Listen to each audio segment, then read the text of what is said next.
시청자 여러분 안녕하십니까? 뉴스제이 시작합니다. 올해 5월 11일부터 어린이 보호구역의 불법 주정차 과태료 및 범칙금이 상향됩니다. 서울시가 선결제 서울사랑상품권 사용처를 13만 개로 확대했습니다. 광주시가 문화체육관광부의 한국판 뉴딜 사업인 스마트 공립박물관 구축 사업에 선정됐습니다. 횡성군이 지역주민과 횡성역 거점 지역 기반시설 조성 사업을 본격 추진합니다. 양산시가 청년들의 다양한 활동을 지원하기 위해 청년센터를 조성하고 청년 정책도 본격화합니다. 수도권 소식입니다. 전국적으로 어린이 보호구역이 늘어난 만큼 운전자들이 어린이 보호구역을 특별하게 인식하고 어린이들을 보호하는 배려 운전의 자세가 필요합니다. 올해 5월 11일부터 어린이 보호구역의 불법 주정차 과태료 및 범칙금이 기존 일반 도로의 2배에서 3배로 상향되는데요. 자세한 내용 전해드립니다. 불법 주정차로 인한 시야 가림으로 어린이 보호구역 내 교통사고가 지속적으로 발생하고 있습니다. 이를 방지하기 위해 어린이 보호구역 주정차 위반에 대한 과태료가 상향 조정됩니다. 현재는 일반 도로의 2배 수준인 승합차 9만 원, 승용차 8만 원의 과태료를 부과했습니다. 하지만 2021년 5월 11일부터는 일반 도로의 3배 수준인 승합차 13만 원, 승용차 12만 원을 부과합니다. 전국적으로 어린이 보호구역이 늘어나고 있고 불법 주정차뿐 아니라 제한속도 등 모든 분야에서 규정이 강화됩니다. 정부는 지속적인 투자와 체계적 점검을 통해 어린이가 안전한 나라를 만들어가겠다는 계획입니다. 서울시가 코로나19 사회적 거리두기 영업 제한 업종의 소상공인을 돕기 위해서 선결제 서울사랑상품권 사용처를 13만 개로 확대했습니다. 기존 선결제 상품권 사용처는 10,000개, 결제 기간은 1월 31일까지였습니다. 이번 선결제 상품권 개편으로 사용처는 코로나19 사회적 거리두기 피해 업종에 제로페이 가맹점 13만 개로 확대됐습니다. 결제 기간도 3월 말까지로 늘어났고 소비자 혜택은 기존 상품권 10% 할인 구매에 결제 시 10% 페이백까지 받을 수 있어 20%의 할인 혜택을 누릴 수 있게 됐습니다. 페이백 대상 가맹점 여부는 제로페이 모바일 상품권 사이트나 제로페이 가맹점 찾기 공식 앱 지맵에서 확인할 수 있습니다. 또 선결제 상품권은 비대면 QR 결제도 가능해 소비자는 참여업소에 직접 방문해 결제하지 않고 웹에서 QR코드를 인식해 결제할 수 있습니다. 비대면 QR 결제는 제로페이 모바일 상품권 웹사이트에서 지원합니다. 선결제 상품권은 비플 제로페이, 체크페이, 페이코 등 16개 간편결제 앱에서 구매할 수 있습니다. 마포구가 유아들이 숲에서 자연과 교감하며 마음껏 뛰어놀 수 있도록 조성한 매봉산 유아숲 체험원의 개장 준비를 모두 마쳤습니다. 마포구가 유아들이 숲에서 자연과 교감하며 뛰어놀 수 있는 기회를 제공하기 위해 매봉산 유아숲 체험원을 조성해 3월 정식 개장합니다.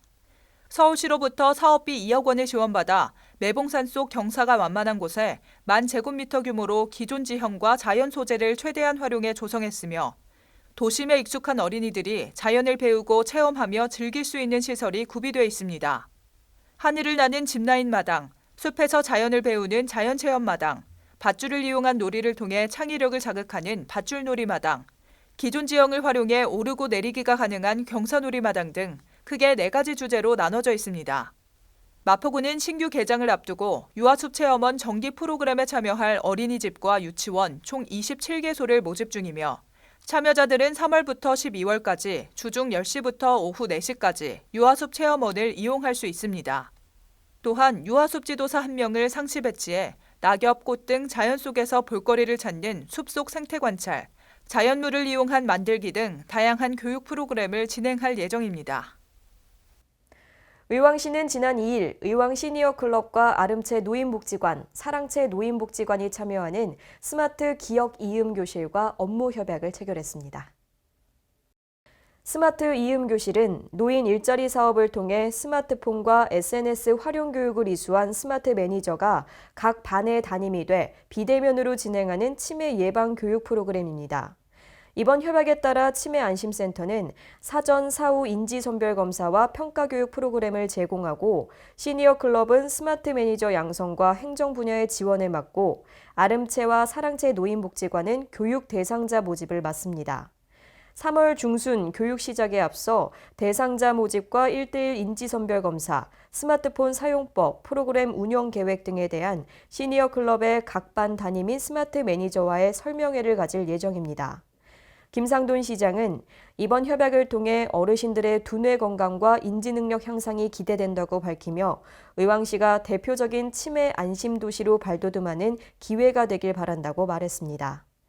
한편 스마트 기억 이음 교실 참여를 원하는 어르신은 의왕시 보건소 치매안심센터나 아름채, 사랑채 노인복지관으로 문의하면 됩니다. 다음은 광역시 소식입니다. 청년들이 바라는 대전의 내일은 어떤 모습일까요? 대전시가 청년들의 목소리에 귀 기울이기 위해 운영하고 있는 대전 청년정책 네트워크가 새로운 청년 활동가의 참여를 기다립니다. 대전시가 2월 15일부터 26일까지 대전 청년정책 네트워크 4기 회원을 모집합니다. 대청넷은 청년들의 시정 참여를 확대하고 청년이 직접 의제 발굴과 정책 연구에 참여해 도시의 더 나은 미래를 설계해 나가는 대전시 정책 네트워크입니다. 이번 대청넷 4기 회원은 청년 활동과 사회적 문제에 관심 있는 만 18세부터 39세까지의 청년이면 누구나 참여할 수 있으며 신청은 온라인으로 가능합니다. 시는 대청넷 회원에게 정책 연구 활동 지원과 청년 활동가 전문가와의 컨설팅, 다양한 청년들과의 교류와 시정 참여 기회를 제공할 예정이며 특히 올해는 각종 사회적 문제 해결을 위한 프로젝트 실행에도 지원을 아끼지 않을 계획입니다. 인공지능 중심 도시로 거듭나고 있는 광주시가 문화체육관광부의 한국판 뉴딜 사업인 스마트 공립박물관 구축 사업에 선정됐습니다. 광주시가 선점한 스마트 공립박물관 구축 사업은 정부의 한국판 뉴딜 사업으로 추진되고 있으며 첨단 기술을 적용한 새로운 박물관 콘텐츠 개발을 통해 색다른 문화체험 서비스를 제공하게 됩니다. 광주시는 국비를 포함한 사업비 총 2억 원을 들여 광주 역사민속박물관에 인공지능 도슨트 로봇을 활용한 전시 서비스를 선보이게 됩니다. 인공지능 도슨트 로봇 운영을 통해 시민들이 우리 시의 인공지능 정책을 피부로 느낄 수 있는 기회를 마련하고 로봇에 축적되는 관광객 빅데이터를 문화시설 활성화 등에 활용할 예정입니다.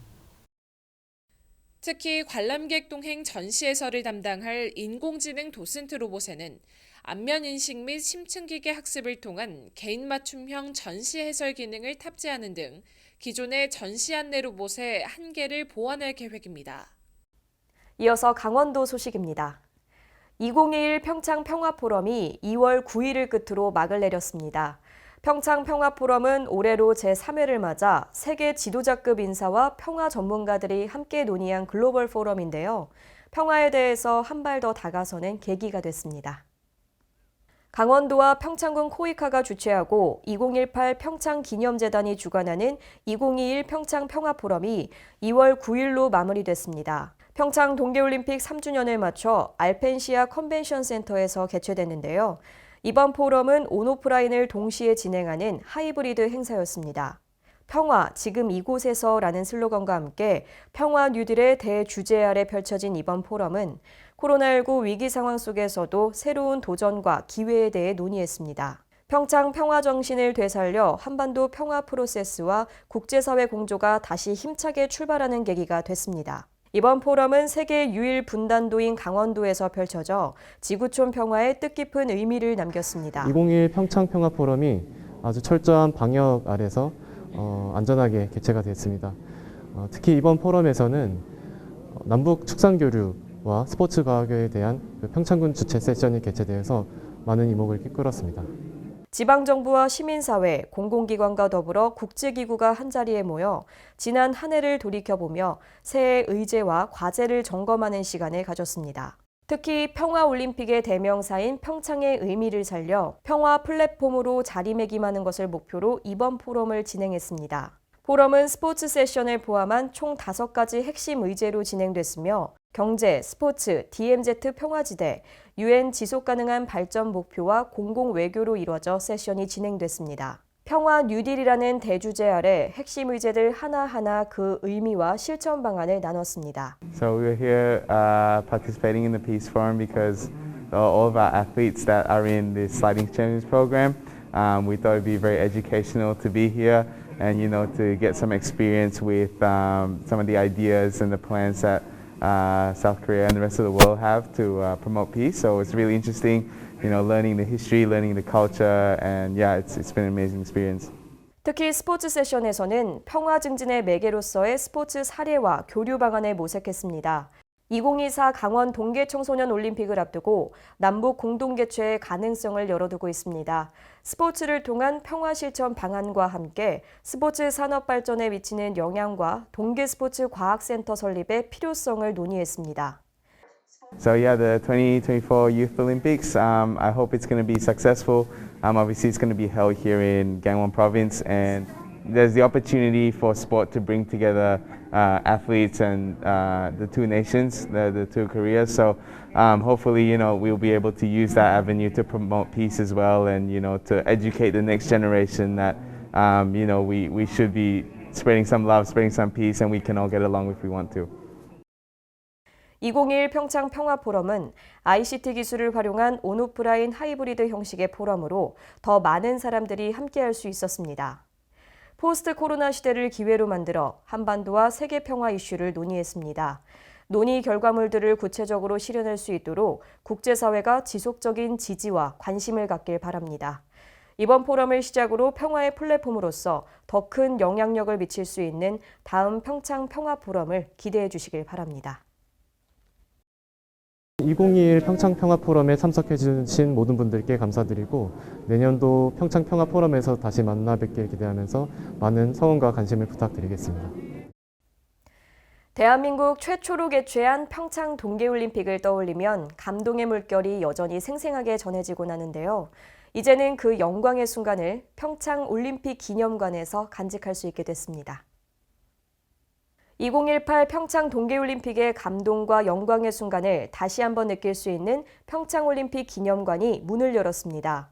지난 2월 7일 올림픽 기념관 개관식이 코로나19 확산 방지를 위해 참석 인원을 최소화해 개최됐습니다.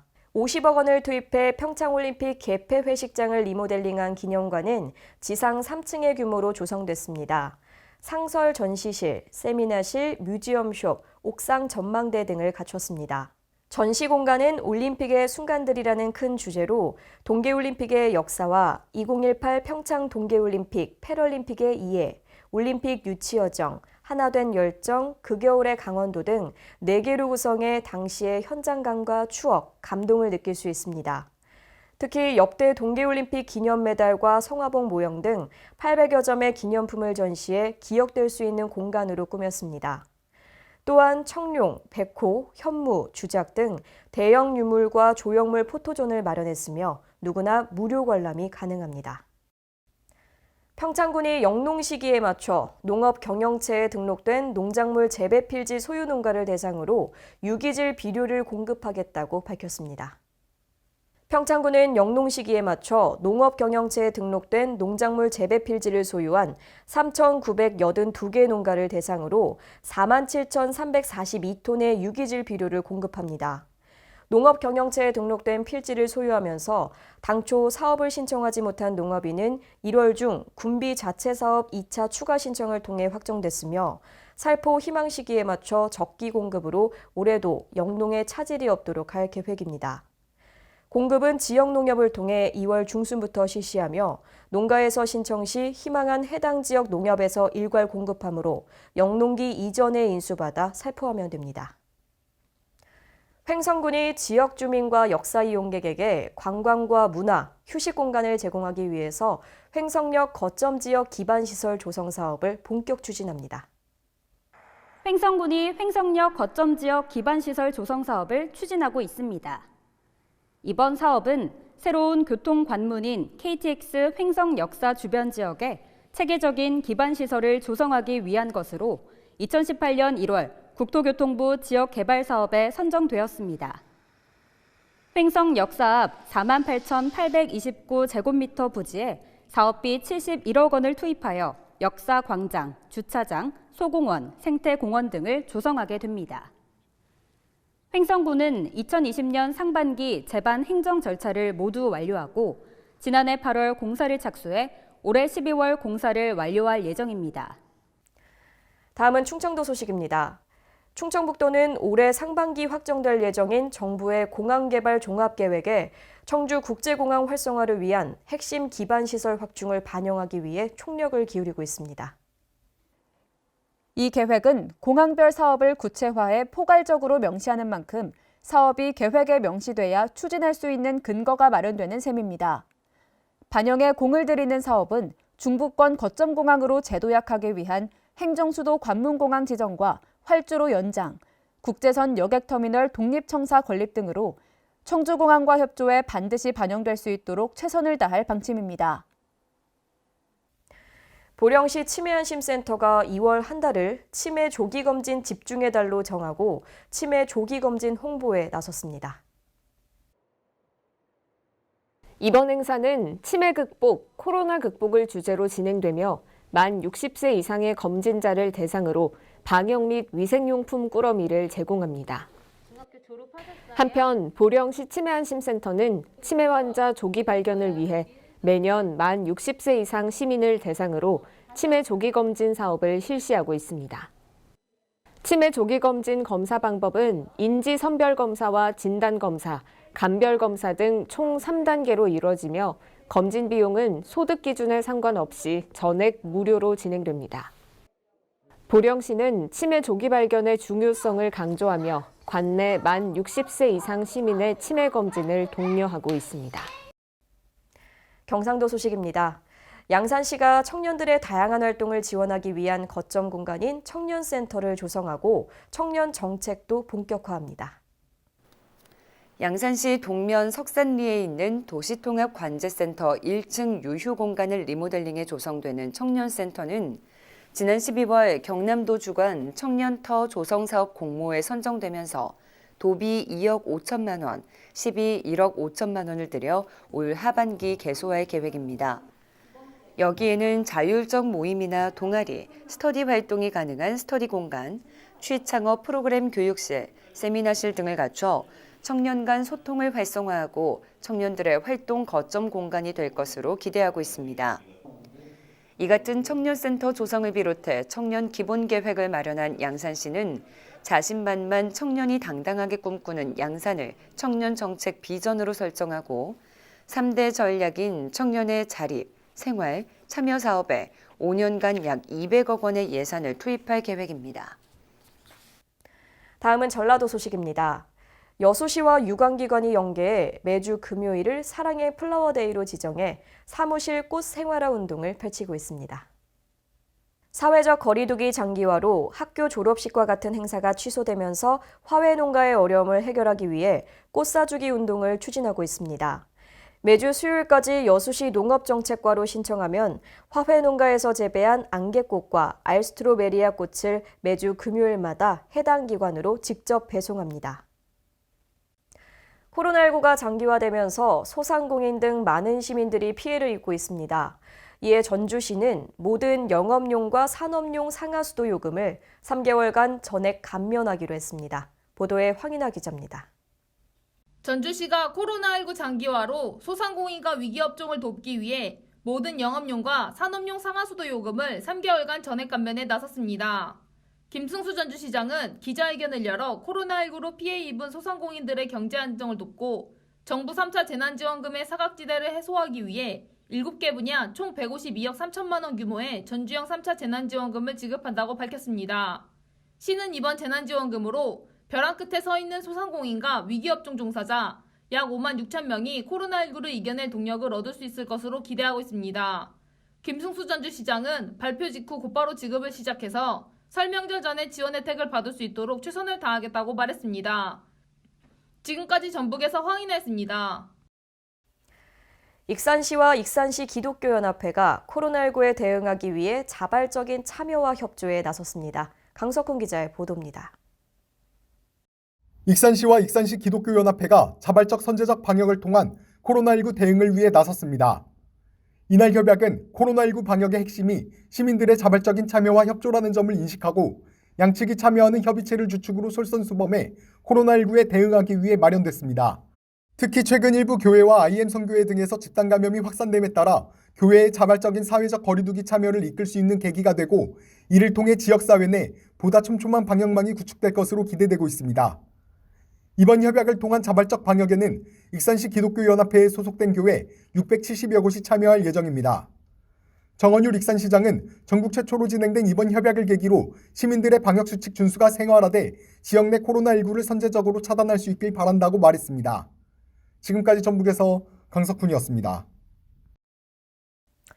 전북 진안군이 식물에 필요한 각종 유기양분을 공급해 생산을 촉진시키는 농업용 유용미생물 500톤을 관내 농업 현장에 무상으로 공급합니다. 황인아 기자가 자세한 내용 취재했습니다.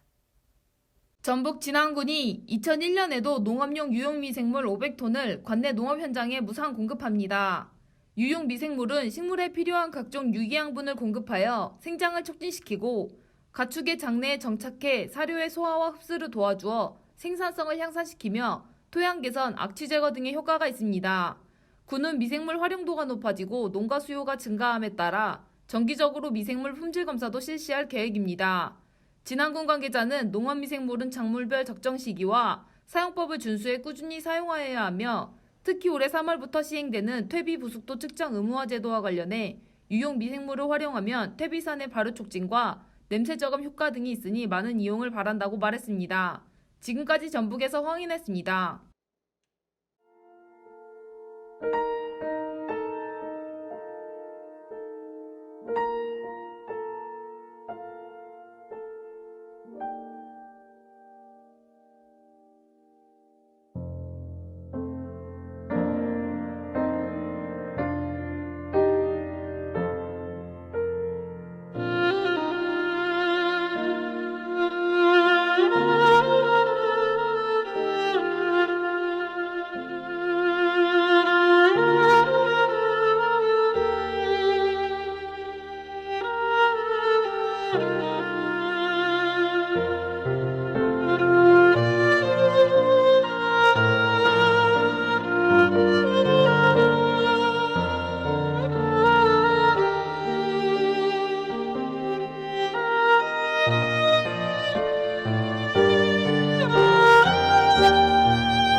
최근 코로나19 확진자가 키우던 고양이 한 마리가 코로나19에 감염됐습니다. 반려동물의 감염을 줄이기 위해 코로나 감염이 의심되는 반려인의 경우에는 반려동물과의 접촉을 줄이고 불가피한 접촉 시에는 마스크를 꼭 착용해 주시기 바랍니다. 이상 뉴스제이 마칩니다. 시청해 주신 여러분 고맙습니다.